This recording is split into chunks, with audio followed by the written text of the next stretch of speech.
I can see Olabode Durosimi. Then I can see Ekundayo Motenshi. So I have everybody on mute so as to ensure that we have like a very smooth flow. And we would be having like, let's just say like 5 minutes of a lap or 5 minutes of lapse time to wait for others to join us, because I believe that other people will join us as time goes on. And we have the we have we have Miss Lide, MS Lide. I don't know who MS Lide is, but it's interesting that I am seeing a lot of persons coming on board. Then we also have the host too already with us. So when it's like 6:05 or 6:06 p.m., I am going to hand over to the host. But before that, I would just like explain basically what we are doing or why we are having this Skype call. So people are already joining and it's kind of interesting. The host of this lecture, which is actually free, obviously, is Climbr. I started a I started a startup, or if it's actually correct, or I started a company about a month ago, and I just woke up one night. I woke up one night and said, "Okay, MS Lady, what's up?" I woke up one morning, not one night. Was it in the night or in the morning? It was in the night, and I thought about it that while I was starting my first company, I faced a whole lot of issues. Then having access to knowledge that would help me scale in my startup. I had that issue at first, and it was not really easy going to access different sources of knowledge when that would help me scale as an entrepreneur in Africa. I mean, YouTube was there, obviously, but a lot of the videos on YouTube contained a lot of information about foreign businesses and contained a lot of information about foreign startups and stuff, and we could not really apply them to Nigerian or the African business setting. So I just said, let me start a company in regarding that and push it. So let me just share my screen with you. I believe that a lot of you here who joined this masterclass actually registered. Definitely, if you registered, that means you must have had access to the website. You must have seen the website and all. So this evening, we will be hosting, I have to make it full screen. Badejoko Adewale, Mr. Badejoko Adewale. I'm going to unmute him, like I said, when it's 6:06 to continue from there. But we met on LinkedIn. I think we met on LinkedIn last year. And I do see his post on LinkedIn where, let me see if I can actually unmute him so he can have access to it. So last year we met on LinkedIn. I think then I started using LinkedIn last year. Basically, I was not really very active on LinkedIn, but I wanted to establish connections with people on LinkedIn. I started seeing people's posts and stuff. Then I got interested in some of his content, and that was how we became LinkedIn friends. Only for me to make a move this year. I made a move this year intentionally. I began to bring my LinkedIn contacts to my WhatsApp. Then I reached out to him and told him, okay, we're going to be having a live lecture. I know that you're actually into business and stuff. Would you want to talk on how to build a profitable business in Africa? And he said, yeah, he's going to talk on how to build a profitable business in Africa. Then I said, okay, please send me your bio. It was until when he sent me his bio that I got to know that he was more than what I thought he was, obviously.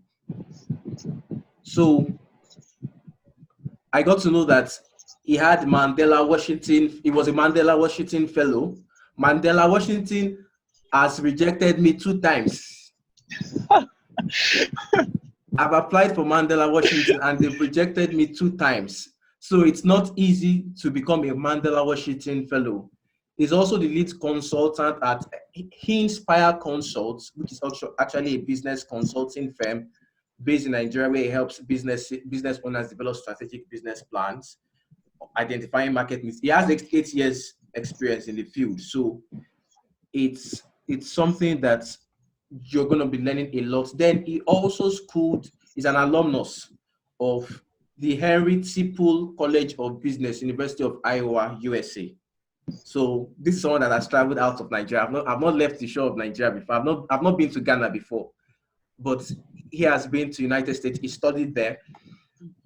Then he has some other. He definitely had awards in Tony Elumelu, which also I've been unable to also get. And he has won a couple of grants and stuff. So he's going to be sharing a lot from his experience with us.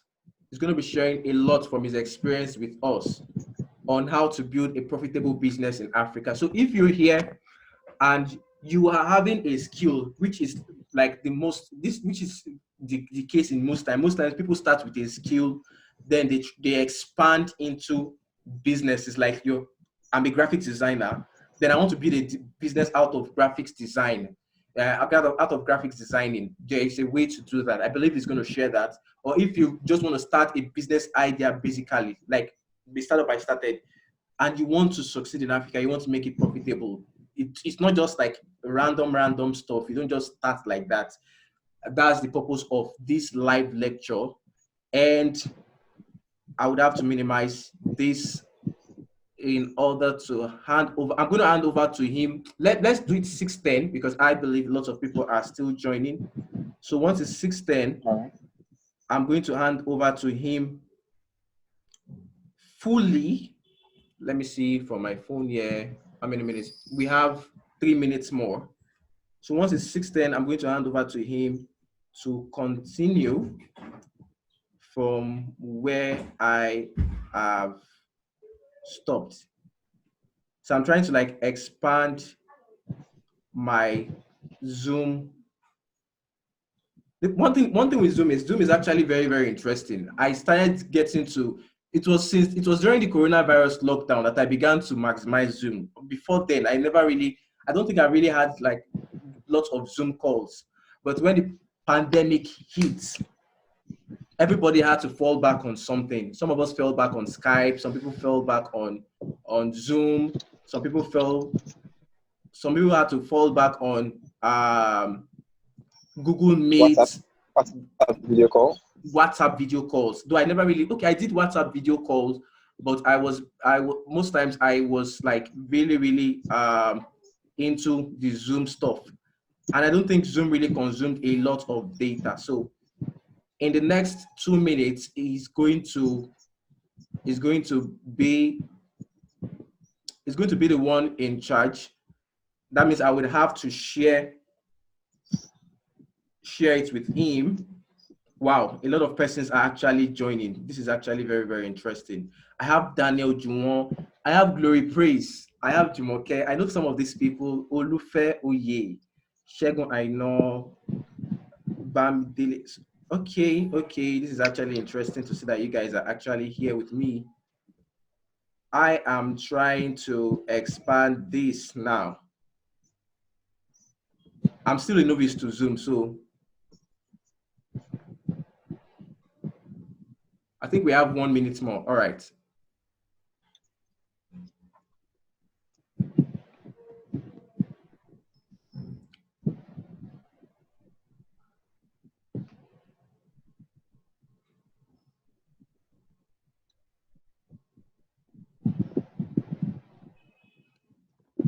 I'm going to make him the host now. And once I make him I can see May Fajano. Wow, that's interesting. Hello, May. So I'm going to hand over to him and make him the host now so that it will continue. There is Mr. Adewale, there is a background noise from your end. Yep. I don't know what the background noise is, but I don't know how we can work to reduce the noise. Okay. How about now? Well, it's. I think. Well, I guess when we start the whole procedure should lessen. Oh, Or what do you think? Is it okay, so okay. much of a big deal?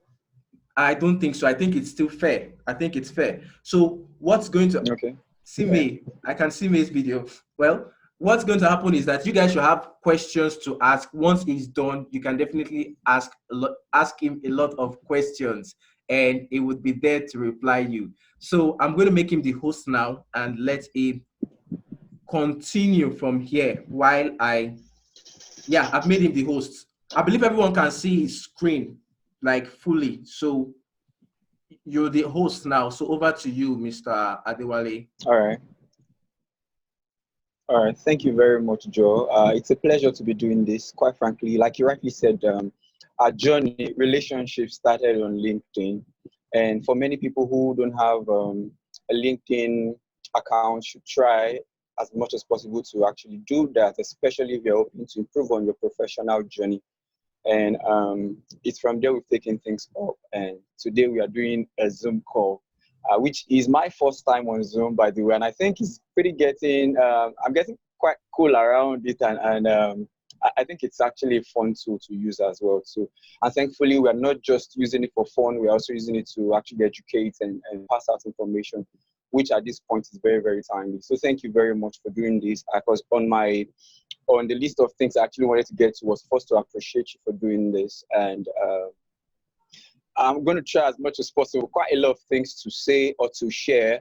I'll try as much as possible to do less of that so that I can take feedback and question and be able to actually answer them. I want to say today what we are doing basically is, okay, so quite a lot of knowledge in this generation. I mean, if there's anything that is so cheap to get in this generation, it's information. So knowledge is not the problem. Unfortunately, there's a missing gap between knowledge and wisdom. Wisdom is the part where you get to do and people see your results. And that missing link is understanding. So what I actually intend to do today with this whole study and sharing today or lecture is to share more of understanding. So you might be hearing some of these things, not for the first time. You probably know them. But again, it's a different thing to know. It's a different thing to understand. And that's what I hope to do. I mean, it's Albert Einstein who once said that any fool can know.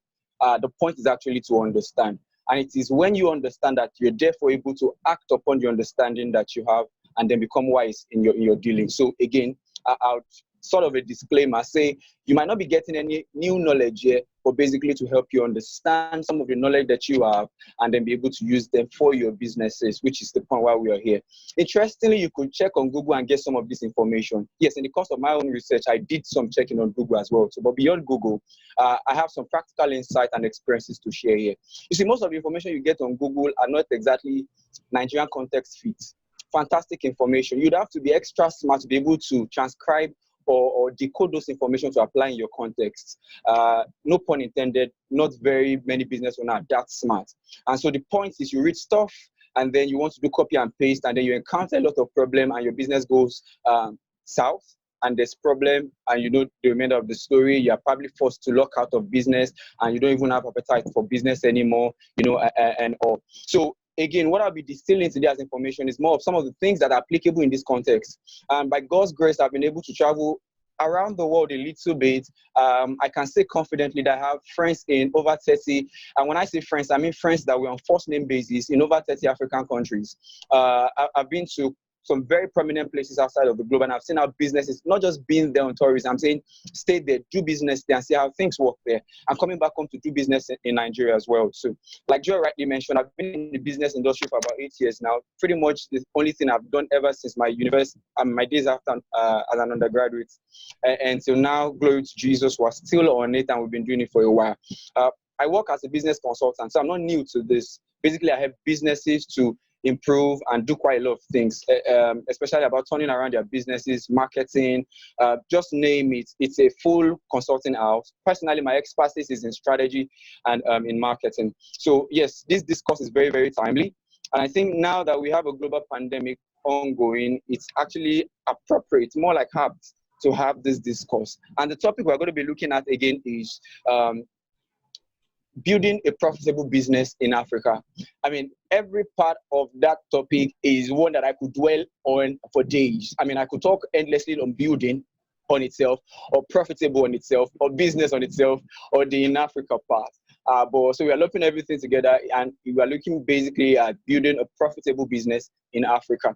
And I think the first question to ask, and it makes sense, because if we don't ask this, where's our starting point basically? So the question is it possible to actually build a profitable business in Africa? I mean, is it possible to build a profitable business in Africa? And to answer that question, yes, we could come up with yes, we could come up with no, maybe, and all sort of things. But let's look at what we have on ground now and be able to truly answer it.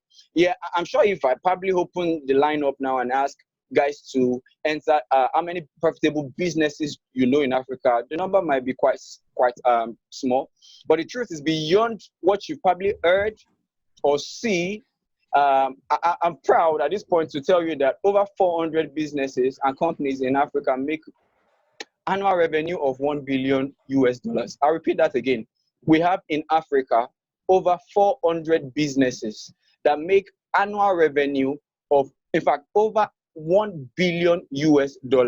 I mean, that's amazing and fantastic. And you usually, or you typically won't get to hear this, especially in the news. So what you hear is of plague and how businesses are dying. Yes, there's that part, and we'll get to it.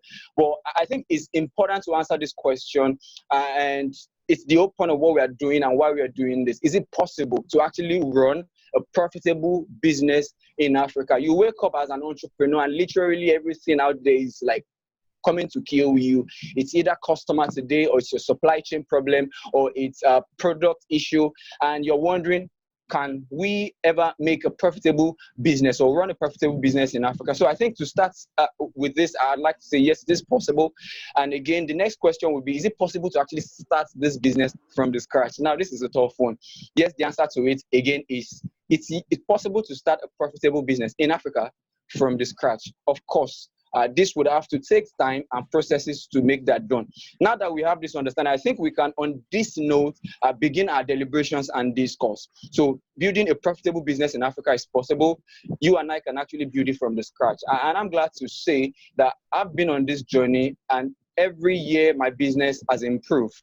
What does it entail to actually build a profitable business in Africa? So I want us to look at the context. Again, Africa is not just the continent. I see some of my Western friends make this error, and they lump everybody up as well. So, and I say this because quite a lot of things that are happening in Nigeria are not exactly happening in other parts of Africa. So Africa is a continent and has about 54 nations in it, meaning that yes, some countries don't actually have corruption issues. You'll be surprised to hear that some countries don't have electricity or power issues. That is a big challenge in Nigeria.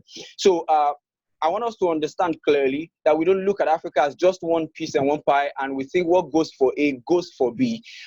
It's a mistake a lot of people have made in business. So Africa is a continent, 54 countries, and it's very, very important that I state this clearly. So whichever part of Africa you're probably joining this recording from, and I'm sure most likely the large number will be from Nigeria, it's possible to build a profitable business in Africa. So the first thing I also want to say again is that, what are the opportunities that are available to us as Africa? Because again, it's not just about building business, it's building it in Africa.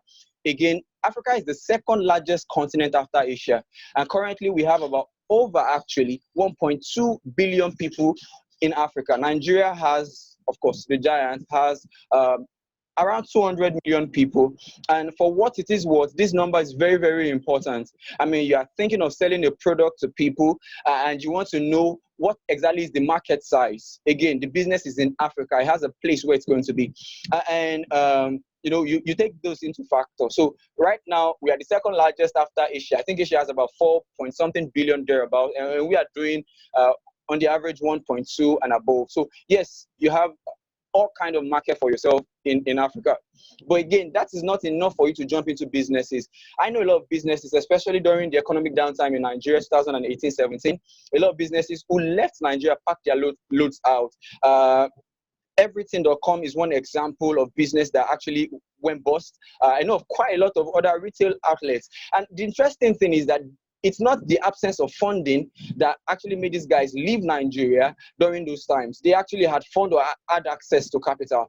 It's to understand what it means to do business in Africa. And Africa is not just the land, it's the people, it's the way of thinking, it's their perception to things. And if you don't understand that and you come to do business even in Nigeria or in any part of Africa without that understanding, rest assured you are setting yourself up for failure. So that being said, one of the opportunities, like I mentioned earlier, is the population size. Another one is the poor infrastructure gap. Yes, I know this is not something to really celebrate right now. But again, let's look at the cup half full.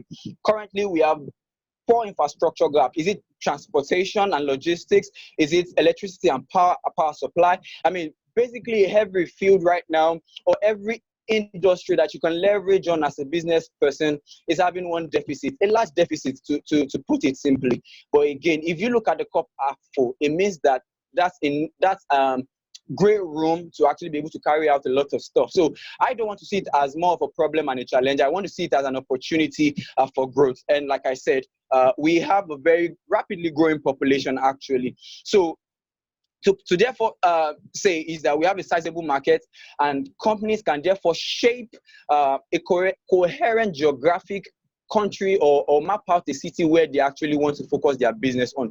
So population is not a big deal or an issue. By population, I mean market is not an issue in Africa. You just need to be able to shape out, map out a coherent one. And by coherent, I mean there's a consistency in your market that you actually want to address with your product, and therefore you can actually sell. So you have any product to sell, Africa is a good place for you to actually do that and sell. So why success differs widely, we have a lot of things in common, and is that Africa as a continent has a lot of unmet needs. Right. Again, we are looking at the topic building a profitable business in Africa. It's very imperative that every person, business owner listening to me right now, defines what their definition of profitability is. Quite frankly, as a much more younger person, what my idea of profit was is currently different from what it is now. Sometimes some people for profit, what they actually want is the media hype. So if you want the media up as your objective and profit, fantastic. If it is revenue, fantastic. If it is profit, so it's important that we define clearly what profitable means to us. So yes, we could be successful, we can be successful, but success differs from companies to companies or from individuals to individuals. But the point is, Africa as a nation has unmet needs to actually be filled, and that's an opportunity for us to start. On that note, I want to say, just like Ajayi said, he said a lot of people started business with skills. One of the many mistakes many people have done starting up a business is to start with an idea. I'm not saying an idea is bad, idea is fantastic, ideas are cheap, but again, I prefer to look at it from the position of opportunity. What's an idea? Idea is probably, okay, pretty much to define idea, it's a thought, it's a purpose, it's a plan in your mind. But what's an opportunity? An opportunity is a favorable gap that you can fill in. It's much more sensible for me or for anybody building a business in Africa not to start with an idea. Ideas are cheap. I mean, for someone like me who is a business consultant and work with a lot of businesses, I get them in droves. But not every good idea is a good business idea. And not every good business idea is actually one that is profitable, right? So you need to be sure what you actually want to do for a business. Sometimes profitability for you might not be money. It could be the number of lives that you're touching, as in terms of social enterprises, right? There's a growing trend into social entrepreneurship in Africa as well too. So you need to, like I said earlier, define clearly what profitability is for you. And I said, starting your business, you need to also start not from an idea, but from the position of opportunity. So what do I exactly mean by this? Look around you to start. I mean, walk into any pharmacy store, ask them there and say, which do people buy the most, a painkiller or a vitamin drug? I am sure 90% of the time you will hear people tell you they come in to buy painkiller. It is very important as a business person starting up that you start from the angle of pain. Do you understand what I'm saying? That's what I'm saying. Look at the opportunity. Now, not every idea that comes into your head is what you should jump at, right? Or you should start with. It is important. And I say this because this is Africa. While I lived in the US for a while, you see some ideas that to me as an African, and this is my bias, I own it 100%. The ideas are so ridiculous to say the least, right? I mean, if they come here, none of such ideas will thrive. At the end of the day, you want to make money for your business. Well, even if you don't want the money for yourself, for the sake of the idea that you have in quote to be able to function, or for the sake of the company that you are running, you need to make profit so you can keep the business doing whatever it is that the business is doing. So in the West, there are a lot of ideas, apps, solutions that comes out that are not exactly applicable here. So it's important that you focus not just on any idea, but on pain points for the people. And I say this because it is therefore then that you can demand for people to give you money. Now, not every pain you should attend to. Again, I state this clearly. I said earlier, ideas are good, opportunities are better. When you're starting out a business in Africa, don't attend to every pain. And I speak with so much passion and gusto in my voice because I've been burnt many times out of, there's this trend about, be passionate about what you do. You have to be, you're vision driven and all of those things. At the end of the day, you get broke and broken even for your ideas and passion. So yes, those things are good, but it's important that you find a pain point to start with. And when you're starting, start with an active pain. Let me define an active pain. An active pain is a type of pain the people are already looking for ways to solve by themselves. They don't have a hang of it yet. They don't have a solution yet. They are looking for a solution by themselves already. And then you bring out your own solution. It is easier to actually embrace and to go global with it, if that's your aim. I'll give you a very good example that I think brings this home. Flutterwave, for instance. If you ever do transaction within Nigeria and outside or international transactions, I'm sure you'd have encountered endless challenges. I have. For a client we're trying to work with, we had issues trying to pay simply for Facebook ads for the clients. It was a tussle, all because we needed to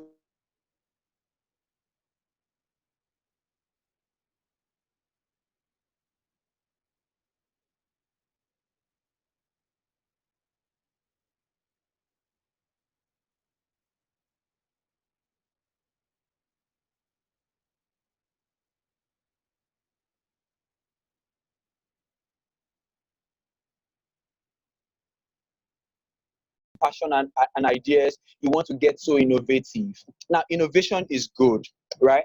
But let me state again, this is Africa. Regardless of whether it's Africa or whatever part of the continent you are building your business from, innovations take time. I'll repeat that again. There's a curve for innovation. Will you like to know that as much as fantastic as television is, it took over 34, in fact, the black and white television took 50 years to be adopted. Wow, you say. The color television took 30 years to be adopted on a massive scale, to be consumed by many people.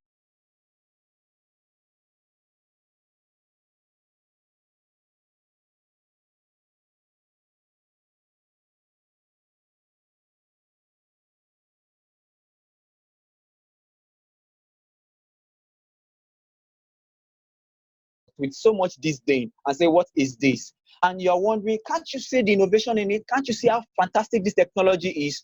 Again, this is Africa. I'm not saying innovation is not good, but again, I want you to understand as a business person that innovation takes time. There's always a curve to innovation. There's a time for innovation to be widely adopted. Some innovation might take 10 years. Some innovation might take 2 years. Some innovation might latch and people on a massively scale adopt it in 1 second. Regardless of the timing, innovations do take time. Now, innovation itself, and I want us to be very clear because I don't like to bundle words together. Again, you're not just hearing innovation for the first time. Going back on the precedent that I said, it is understanding. Now, innovation is not doing something cool. This is the whole point of innovation. Innovation gives you competitive advantage and it helps you to stay relevant. I'll repeat that again. Innovation helps you to stay relevant. The first thing is to first be relevant. The second thing is to stay relevant. They are two different things. Staying relevant, you would have to first be relevant, and that's where innovation comes in. So if you are going to start any business in Africa, and this is my thought, this is my bias, this is my opinion, and a professional one at that, start from the simplest basal level you can, and which is trading. From there, you can therefore add your innovation to stay relevant. Now, I'm not saying that innovations is not bought by people. Innovations do take time. But find what people need as as a solution right now. Needs are unmet in Africa. Start on a basal level and trade. Now, this is one thing you do for your business doing that trading. You'll be able to get cash flow for the businesses. Now, I know there's so much buzz going about fundings, and businesses are celebrating, the amount of cash they get in funding and all. It's nice. But when you're starting a business in Africa, I'll advise that you start a business that you can bootstrap, that you can sustain bootstrapping. Now, fundings will come. Fundings might come. I've been funded as a business person and as a business owner via loans, grants, you name it. But all of these things do take time before they come or before you're able to get them. You have to, before you stay relevant, be relevant. So you start, for the sake of the business that you're doing, start simply with trading. Now, trading in this sense could mean a lot of things depending on whatever business and service that you are offering. I'm not necessarily saying, go to a market and open a local market and open there. What I'm saying is start with a solution that they can exchange money with and then you can trade, that people can give you money. A solution that they can identify, that they know that this is cool, that this is actually going to solve their problem. Then you can start adding the cool part, the innovation part, to be able to stay relevant and give your business competitive advantage. Now, again, like I said, innovation is cool, but I see so many young people, wanting to jump at it. In fact, start their business on that and nobody's buying it. Your business die of lack of patronage or sales. You don't want that happening to you. So I'd recommend that you start with trading simply. And as you begin to grow in your business, then you can start adding those innovations to stay relevant. It's very important. I was talking about innovation the other time. I want to say just share some factors that causes it for people not to accept or embrace innovation quickly. One is relative advantage, and that is the degree to which a consumer perceives superior benefits. They are already using something. So for them to jump at your product or at your innovation, the customer needs to know or be able to perceive that your product has superior benefits. Compatibility and complexibility is another use. How complex is this solution? In the line of innovation, I realize that so many times we want to pack so many features into our businesses or our product and whatever it is that we are selling. Innovation is to make it simple. And you're making it simple not because of yourself, but because of your customer. I'm going to get to the point where I talk about value chain. And I mentioned value chain because your value chain should start and end on your consumer. It should start from the customer and it should end on the customer. This is what people do for a value chain typically. They start with product ideas. That's wrong. You don't have any product yet until you relate with a customer, or in this case, a potential consumer of your product. That is where you start your journey from, and that is where you end your value chain journey from. So it is important in the course of innovation that you make your innovation so simple that it is easy to adopt, and that's where the concept of minimum viable product comes in. Hopefully we'll get to talk about that. Again, this focus is on building profitable business, not on profitable product. They are two different things. A company needs a profitable product to be able to build a profitable business. But a business is bigger, larger than the product. Many times I see young startups make the same mistake as well. So you buy a product for 2 naira, you sell it for 5 naira. Oh, yippee, you're happy. You made 3 naira, logically. But again, have you factored in equipment costs? Have you factored in staff and wage? A lot of people don't even pay themselves salaries or wage. By the time you put all of those things into consideration, you realize that you are actually in a minus.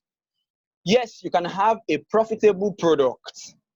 I mean, buy low, sell high, keep good records, keep customer coming back. That is as far as it is to having a profitable product. But making a profitable business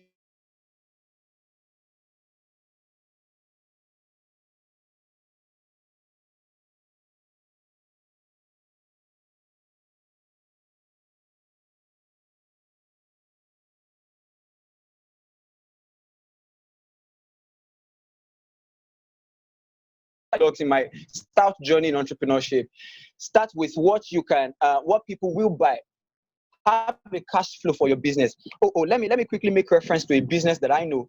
They ran out of their cash flow. They were offering services, but again, the business was not, liquid, as the case may be. in no distant time, they died. Not because the idea or the product that they were selling wasn't fantastic, was because they did not have the cash to keep their business running. I know of a company who was doing fantastic stuff, spent all of their startup funding on getting equipment, and the business at the end of the day was not liquid, and they had to start selling those equipment. It's very, very important that your business is cash flow positive. Do you understand what I'm saying? So when you have that set, then you can now start your journey to actually building a profitable business. Hopefully, I've been able to actually touch on why you need innovation and why you should start with what people can actually buy. Innovation is fantastic. It gives you competitive advantage. It helps you to stay relevant. But again, this is Africa. They need what they can actually attend, as in what can solve their problem in the interim. Now, building a profitable business, it is very important again that you have a clear value proposition. For everyone that is participating in this discourse today, as a gift, I'll be glad to share with you some worksheets that can help your business. You could do this, you could take this assignments on your own at your own time to truly workshop your business. And you should do that from time to time. I have a business that we've been workshopping for the past 3-4 years now, and you never get tired of doing that. So I'll be glad to actually share some worksheets with you if you will avail me your email addresses so I can forward it to you. On that note, I want to say that as a business, you have to, in Africa, you should have a clear value proposition. Now, the simplest way I could define it is, what exactly are you all about? In a sentence. So my product will make you sleep in 5 minutes. I'll take that again. Your value proposition is the new basis for competition. Take, for instance, we have about 5 guys doing laundry services. By laundry services, I mean general laundry service. You wash clothes, you hire them, and you give back those clothes to the owners. Fantastic. But you can have 5 people running laundry services and selling different value proposition. Now, some guy could be running that same laundry services and be selling cleanliness. Some guy could be running that same laundry service and be selling promptness, like you get your clothes back in 30 minutes. Some guy could be running this same laundry service and be selling location. Some guy could be running this same service and be selling customer servicing. Now, it's important that you understand what your value proposition is and what you will sell. Value proposition, in quotes, is what we call your motto. It is what your business stands for. And again, like I said, it is the new basis for competition. So we can have 5 laundry services on the same streets, and we don't feel like we are competing because we are proposing different things to the clients. As a business that wants to thrive in Africa, in Nigeria, let your value proposition be as clear as possible. We ran a business, and when we started, because of the innovation of the business, many people were patronizing it. Now we're experiencing patronage only for a few times. The business died. Now, the reason why the business died was not because people were not buying it. It turned out that what people were buying was actually different from what we were selling as a business. We were proposing something different. The customer was buying something different. And it took us, it was a very hefty price we paid to realize this lesson. From the start of your business, let your value props be as clear as possible. It is not, oh, I am doing a laundry business. It is, I will deliver your clothes to you in 10 seconds. That is a clear proposition that the customer understands. It is not, I am selling a food product. No, I am selling lifestyle to you. So again, look at your business. Look at the customer segment that you want to tackle. And I said again, starting earlier, that when you want to do a business in Africa, please find a coherent geographic niche that you want to occupy. From there, you can spread out. What is your value proposition? If I ask you, that should be the motto of your business. Not we can do this, we can do this. In simple, clear terms, what does your business do for your customer? Now, if that is done, like I said, I'm going to send you a template of a business model canvas that we use and some other canvas that we use to, restructure and develop business. You could work it by yourself, or if you need my help, you can contact me via LinkedIn. I know Ajayi Joel will put out the detail, and then you'll be able to actually connect with me on LinkedIn. And I say this because in the business model, you'll be able to clearly define your value to your customer. Now, if you are running a business in Africa, two reasons why many businesses die in Africa. It's either the founder is too deep in the business or way too up in the business. Usually for large core, the latter is the problem, meaning that the CEO is usually very far and disconnected from what is going on the ground. Startups, on the other hand, the founder of the business are too immersed in the business. They don't have a better view of what is going on, and they miss out on a lot of opportunities.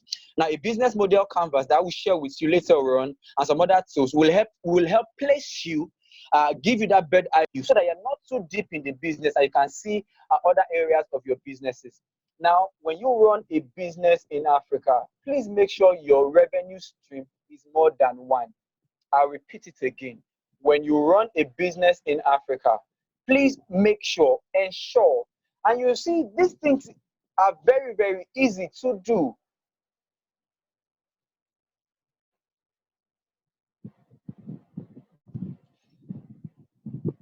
Hello.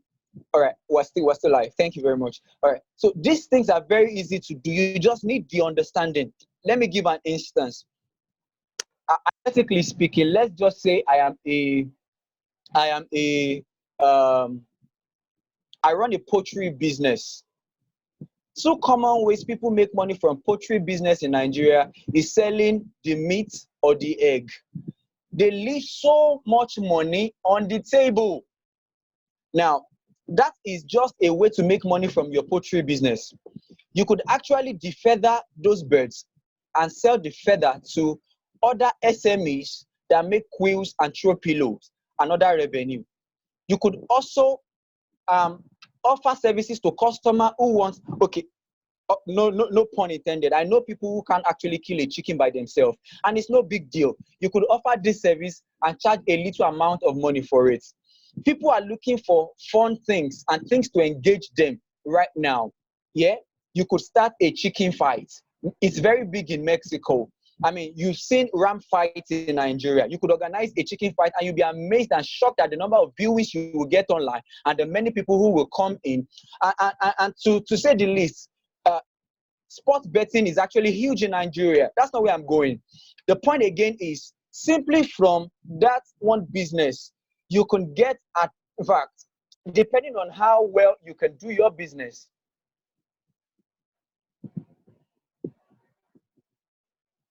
Sorry for the break in transmission. Depending on how well you can do your business, you could actually get a lot of revenue stream from your business. You can expand your revenue stream. And the reason why I say this is that if you have, as a business in Nigeria, and you're making money from just one revenue stream, when anything happens to that revenue stream, your business will easily dry up. So please go back to your business. Look out for the many ways that you could actually expand your revenue stream. I'll give you another idea. Say you run a logistic company, like you have a truck. Yes, people use your truck to carry their product and services from one place to another. But heck, the truck has 4 sides. Why not call on SMEs to come and advertise their product on the side of that truck? Mobile advertising, that's another revenue for your businesses or for that particular business. Please go back to your business and look at how you can expand the revenue stream. Simply ask yourself, how many more ways can I make money from this business? You sell chicken. You can start selling chicken photos or chicken hearts. It's a big deal right now. I mean, there's a popular cartoon, I think Snoop something on dogs. The point I'm making is, as a business owner, if you want to thrive in Africa, please make sure you have more than one revenue stream, and perhaps you have some loose cash, right? You can also invest that money so that you can get extra money. The reason why I'm saying this is because the economy is volatile. In part of the resource that I'm going to send to you after all, we've mapped Africa into three economy. One is a stable growing economy. That's where you have Rwanda, Mozambique, and the likes.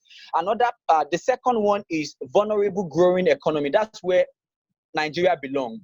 And you have the last one, unstable growing economy. So Africa is, and of course we're in Nigeria. A lot of things are so unstable in this place that you could get distorted. Your business will get affected by one law, by one legislation, by one happening. You don't want that to be your case. So what I recommend is that you open up your revenue stream. Now, if you're going to do business in Africa, please make sure your product or service is as tangible as it can be. Now, this is what it is in Nigeria and in Africa. Seeing is believing. They need to see it to be able to believe it. The vision, the idea is all up in your head. The customer does not know that. Until they can hold it, they can feel it, they can touch it. That is when they are eager to give you money for it. Whatever business or service that you do, even if you're a business consultant, you can come up with a book idea. You can write a book and then, sell it out to people. Here in Africa, the more tangible your product is, the more likelihood of you making money in your business. And it's very important because, as young persons, we have so much fantastic ideas in our head that want to get out. Things are still physical here. And that was why I said, if you're going to start business in Africa, please start with the basal recognizable level that people can, that they can recognize, that they can see. It's called observability. How well can they observe, touch your product or your innovation in that case? And then you actually be able to make sales. Well, doing business in Africa, I mentioned it. Okay, let me quickly say that we have 4 business processes. And by God's grace, I've been part of every business process that you can think of. We have customer services, which is usually the last of the process. We have financing, we have production, and we have marketing. On financing, please start with a business that you can bootstrap. For one startup that you hear that got funded, there are a lot, in fact, 1,000 more whose aspiration concerning funding are yet to be recruited. Start a business that you can sustain bootstrapping. On financing, it is important that if you are going to seek or get financing for your business, do it on a transaction base. So if you are getting money for your business, make sure that it is, if I sell X, I will get this amount back. You can get funding on that basis. Again, on funding or on financing, it is so easy in Africa to get funded if business owners are ready to refund it. Shockingly, I was looking at the statistics for the recent COVID grants given by the federal government. It was poor, to say the least. And a lot of business owners did not turn up for that funding. Anyways, the point I'm trying to make is money is available for you if you are ready as a business owner to return it. The problem is that many business owners are not ready to return or don't know how to return the money. And that's why I said, if you are calling for money for your business, make sure it's on a transactional basis and make sure that you're starting or running a business that you can sustain with funding. With bootstrapping. And when you get additional funds, it's important, and then you can grow the business. That being said, on funding, on production in Africa, start with your customer, end with your customer.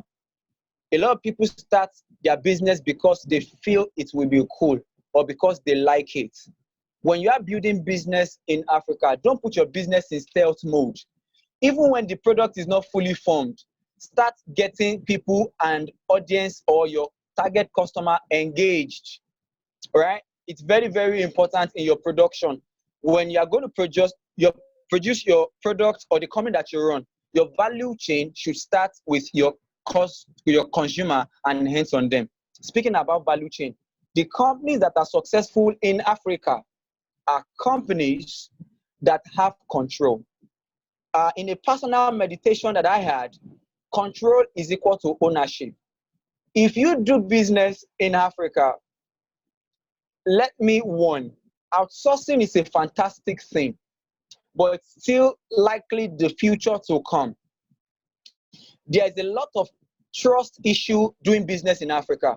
Trust issue from your staff, trust issues from your customer, trust issues from your shareholders. So it is important that you control as much as you can on your value chain.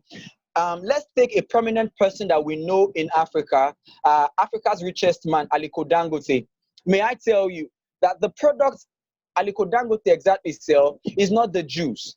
The juice is that it controls almost to an 80-90% of his value chain. Now, because of the volatility and the trust issue in doing business in the African setting, if certain control, can I bust your bubble? Whoever controls the most in the value chain owns the business. Shikena, it's as simple as that. If your supplier has more control, I mean, your business is dependent on whether they supply and they don't supply. We can as well say that the supplier is actually the owner of the business than you do. So it is very important when you run business in Africa. Outsourcing is fantastic. You should, and again, in the business model canvas that I will send and some other documents, you will be able to fill in your key partners. You will have partners as your business grows. But again, starting in Africa, please control as much as possible of your business chain that you can. Now, I was talking about Aliko Dangote. So this is what it does. If Aliko Dangote will tomorrow start selling Gary, he will not start selling Gary instantly. He will go to the farmlands and go to a community where he can get lands cheaply. He will buy a huge chunk of farmlands and engage the community people for security and for farming. He will get them to do the planting, save so much money. He's still going to produce Gary. Don't forget, that's what he wants to sell at the end of the day. He will move further up the chain. He will start producing the bags that he will bag his Gary in. He will start working on logistics for the Gary. And when he launched to actually, he will develop a processing factory for his Gary. He will therefore hone his management system, meaning that HR is still done in-house. He controls all of his value chain just to sell Gary. Boom, tomorrow he starts selling Gary and knocks out every other Gary seller in the industry. We might not be as rich, and this is me facing the truth, as Aliko Dangote yet. But it's important in your own way to control as much as you can during your value chain. Power is an issue in Nigeria, and I can tell you that. So you might not have the money to buy a big transformer. You can afford a gen. Say, for instance, you're a graphics designer. You cannot keep waiting for, in quote, NEPA to bring the light for you to run the business. If that's the case, NEPA owns that business, not you. This is Africa. It is what it is still. Yes, we will still grow to the part where we can have partners. We ran a business in 2016, fantastic business, and we're going to leverage our delivery model running with the local Okadas. But you need to see the inconsistency and lack of trust that we encountered with them. We had to repivot to buying Okada for the business. For those who don't understand what Okada is, motorcycle.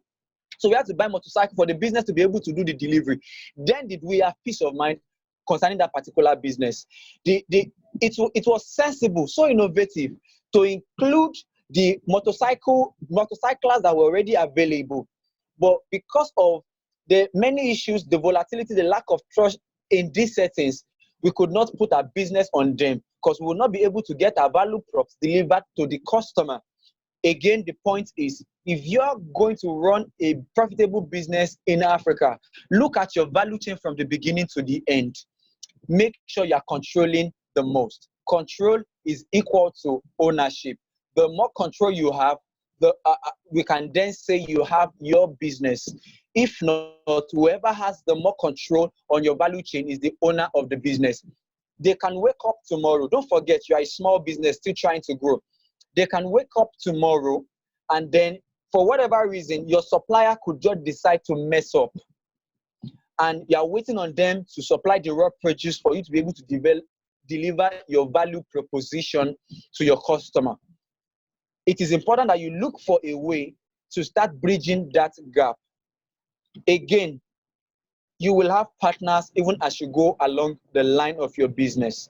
But right now, for what it is in Africa, please control as much or as many parts of your business that you can control, and that will give you some leverage. That is how the biggest business or brands in Africa have been able to do it. That is how they've been able to leverage on the volatility in the African economy. Don't forget, when I started out, I said there are a lot of poor infrastructure gaps. So it might be a bit of a challenge. Logistics, for instance, to get your value proposition delivered to your customer. Notice I am not saying your product or your service. Therefore, look at how you can mitigate, how you can come in and work on your value chain as well. Now, you are building a business for Africa. You want a business that can scale. You need a business operating system. There's so much to talk about a business operating system, and I know my time is running. This meeting is supposed to end by 7. But again, I'll try and see how well I could summarize this. Now, once you have, with the help of a business, the business model Canva, you found a value props that stick. Okay, by value props that stick, it means that you found a product market fit, right? A product market fit. Once you have been able to achieve a product market fit, what you now therefore start looking for is how to scale up. Now, scaling is different from growing. Growing is doing maybe from 1 to 2 to 3, that's growth. Scaling is taking your business exponentially, like from 1 to 10 to 1,000 to 1,000,000. That's scaling. You cannot scale a business if you don't have a business operating system. So across board, how will your business be able to operate around different geographies that your customers are? All right. So you have to look at having a business operating system. It's a lot of things that I don't want to go into right now. It's a different topic on its own. I don't want to digress from the topic we're discussing, which is building a profitable business in Africa. So I'm just supposed to share certain understanding that has helped me and many businesses I will consult for, and that could actually help you as well too. So again, if you want your business to scale, please make sure that you have a business operating system. You can reach out to me later on LinkedIn, and I'll be happy to share. So I've talked about what to do for financing. I've talked about what to do for production. Production, I said, start with the customer, end with the customer. I've also mentioned in production that make sure you control as much that you can on your value chain. Then you have your business in Africa. On marketing, please, I'm going to send a tool. It's called empathy mapping. I see a lot of adverts and I just laugh. I laugh not out of pain, but out of not out of disdain, but out of a pain of waste of resources. Many of those adverts have not chronicled the customer's journey. There's a tool we use called empathy mapping. It will help you to walk a day in the life of your customer. What drives them as a motivation and what helps them to be able to actually, what determines their purchasing decisions and how they make purchasing decisions, basically. So I'll send you that to. It's called empathy mapping. You can use it. If you want to successfully market in this world that we live in, especially in Africa, please make sure that you've gone through a day in the life of your customer. That way you're able to use the right words, the right phrasing, the right copy, the right advert, whatever it is that you will do, it is going to meet them at the very point of their needs. All right. On customer servicing, well, there's a lot to discuss here, but when you run business in Africa, you are going to have to deal with the customer face to face many times. Because even when you tell them that you can buy this from this, they still come to you, they still ask you questions. Where did you say I can buy it again? So please make sure you have good customer service etiquette that can actually help you to respond to people. You can get patronage now. One good way to keep people coming back for your business is fantastic customer service. Let me share a story with you. We were selling a product to virtually all the banks within our vicinity. And overnight, a competitor came into the industry and they were going to serve the same clients. I was glad when they said that they were not going to buy from our competitors, not because their products are not equally good, but because they enjoy the customer servicing that we offer. One of the ways to keep your customer is to be very good at customer services. I see so many startups not doing that. It's a good way to keep them, engage them, and to grow your customer service. On marketing, do what I call, and hopefully with one of the tools I'm going to send to you, you're going to be able to workshop that. Do what I call get, keep, and grow strategy. As a business consultant, we have quite a lot of tools that we use when we help our clients to to strategize on their marketing. In fact, we have a tool where we map out emotions. What emotions would the customer feel, and all of those things. Uh, I know Joel is trying to buzz me up to stop now, but I'll just touch very lightly on this. You can And I'm trying to. you can go on for like, let's say, like the next 5 minutes. Oh, fantastic. I'm so kind. Okay, so on marketing, have a strategy in which you will get customer, develop another strategy in which you will keep those customer, develop another strategy in which you will grow your customer, right? You can get customers through adverts and what have you. You can keep them through education and what have you. You can grow them, upselling, cross-selling, and so many other things.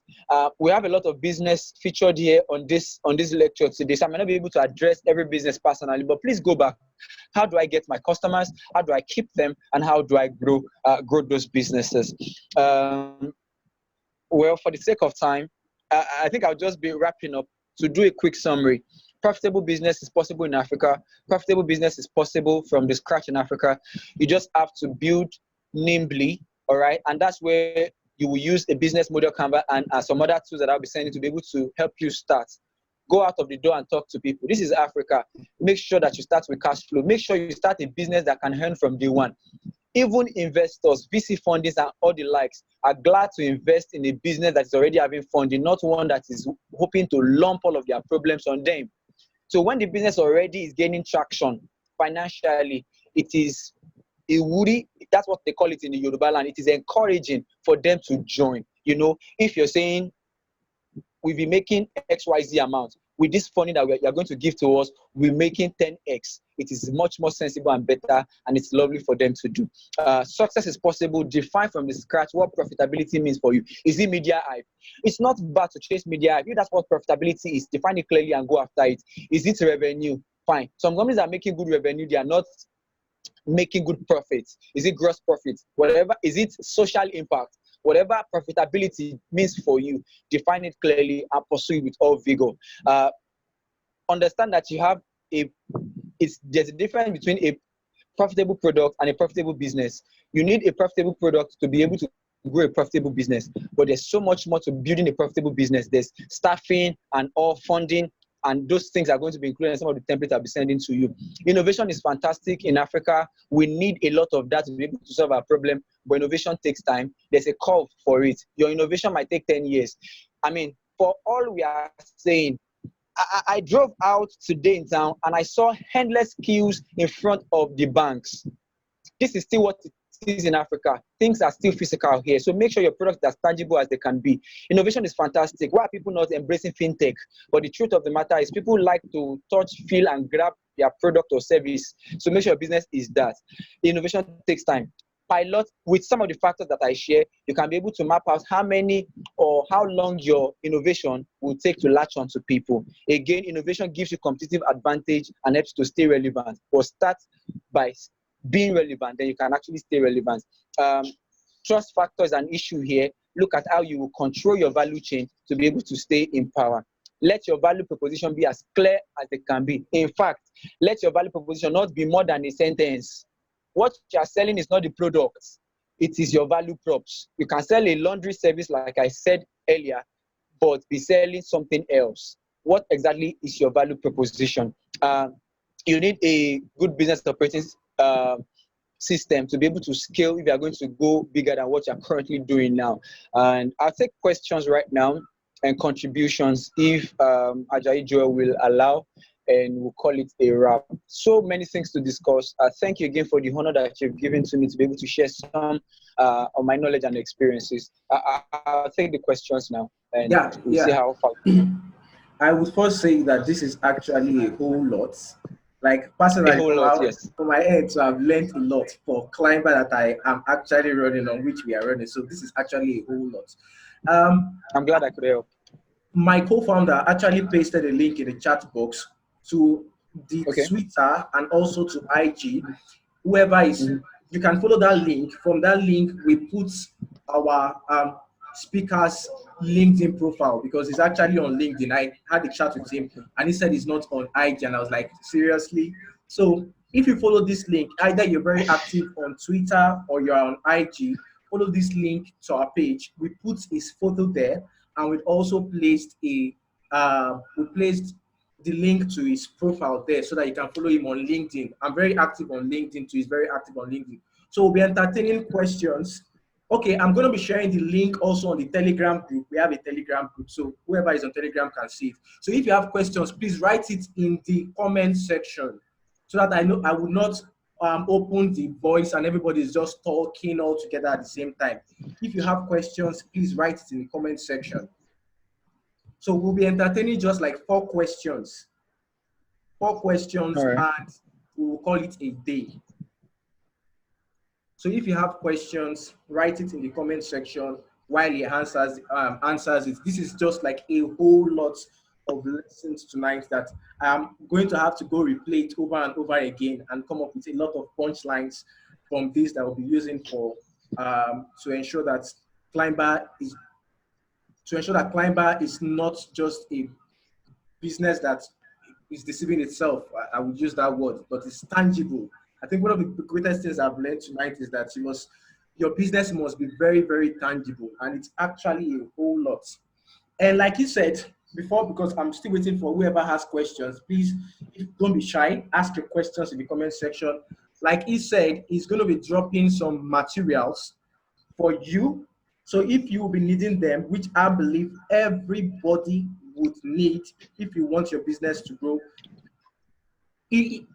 this is just mind blowing. What I would say is he has been able to explain in the African context, and this is exactly what we need people that speak in the line of businesses to say. We don't need someone that will say, keep believing. I was in that shoe before. When I started my first company, I was like, don't give up, this and that. You are so obsessed with your product, but you're not having a business structure. So you can spend years building a product that nobody is interested in. And it happened like that till I think I learned over time. But the purpose of this class is to help you not make a mistake, not to get overexcited and in 2 years you're building a product that nobody needs, but to understand business in a business perspective. So I'm still waiting for questions. One thing is that this lecture, okay, I'm seeing how can somebody's asking a question.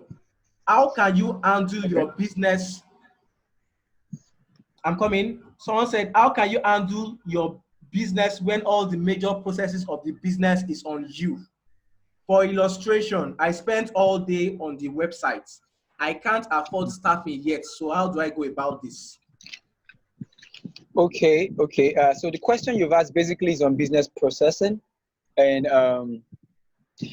I couldn't touch on building a business operating system. Part of building a business operating system is in structure. Structure is just a part of the operating system. Process is one of them. Roles, skills, and some other things are there. And this particular question is saying, how can you basically, you have quite a lot of things that you're doing. And I said earlier that as a business owner, you don't want to be too deep in your business. Now, when I mean process, or when we mean business processes, we are talking about communication, decision-making, conflict resolution, and the traditional work. So business process is a lot of things. And I don't have a good idea of this particular business to be able to prefer solution. But when you are mapping out, one of the tools I said I'll send to you, you will see to run a business, you will need key resources. You will need key partners. Who are the partners and what are the resources that you need to make your value proposition? Which one is very important that only you have to be in charge of? Find that particular key activity and then get to it. We have key activities, we have key resources, we have key partners. Your business will do a lot of activities. Find which particular activity that you as a person should be doing that nobody else can do better than you can, and focus on it.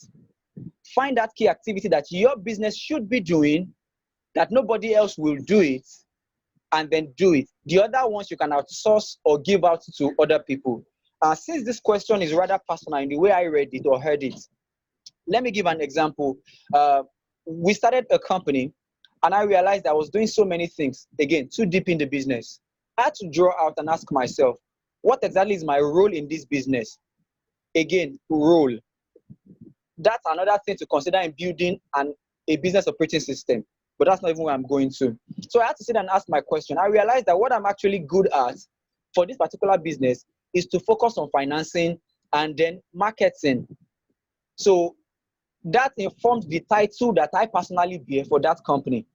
So basically, I am all out trying to get more funding for the business and letting some other persons handle the other part of the whole processes.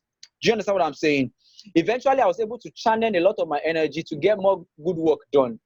So, like yourself, map out your key activities that your business does, and if it's a sole proprietorship, what exactly is that one thing that only you should be doing? Every other thing, you can find people or partners to do it, right? Or you can employ staff to actually come in and fill in that gap. In case of a business, you might not have the opportunity or the resource to be able to do everything. What is that one key activity that your business should be doing? Now, say for instance, you are a graphic design company and you work with your laptop a lot, or you are designing for people. You might not necessarily be the one interpreting the briefs. Your job might just be to strategize. For many of the social media packages that we run for some of our clients, Badejoko Adewale does not sit down in front of the system to type and attend to customer issues. I don't. We have team members who are dedicated to that. But what I do when we have clients like that is to sit down, form the framework and strategy. That is what I'm good at as a person. That is what the business needs me for. I do that, and then I hand over the work to other people, and then I manage. I hope that is clear. So on a personal note, what are you good at? What is that one key activity or two key activities? The number is not the case here. What are those key activities that you are good at? Find them, keep doing them. The others you can then delegate or give to other partners as well. Now, your key activity would determine your value proposition. Again, if for instance, in the case of a business, a laundry business that is selling timeliness, I'm saying you give me clothes today, you get it back in the next 1 hour. What you are supposed to be working on is not how to sit down and wash the clothes. It is how to make sure that the customer gets the clothes in that 1 hour that you said you get it. Every other part of that process, you can now therefore leverage on partners or delegate to staff, depending on whatever number you have. But in case of a sole proprietorship, please look out for that key activity that you are only supposed to be doing and leverage on key partners for that. Again, the canvas and the tools I will send, you'll be able to map out that, and you will know what you should be doing and what you shouldn't be. All right, thank you very much. I can see other questions, but we have a very, very limited time. I think we have from our time in here, we have like less than 3 minutes. So what we will do is this class is Wow. recorded.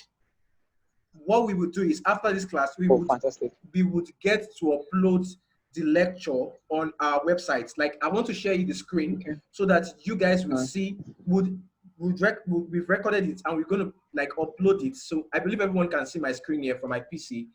If you've not visited our website before, this is basically oh, what we yes. do. So you would see a place for, you can see upcoming lecture which like ends today.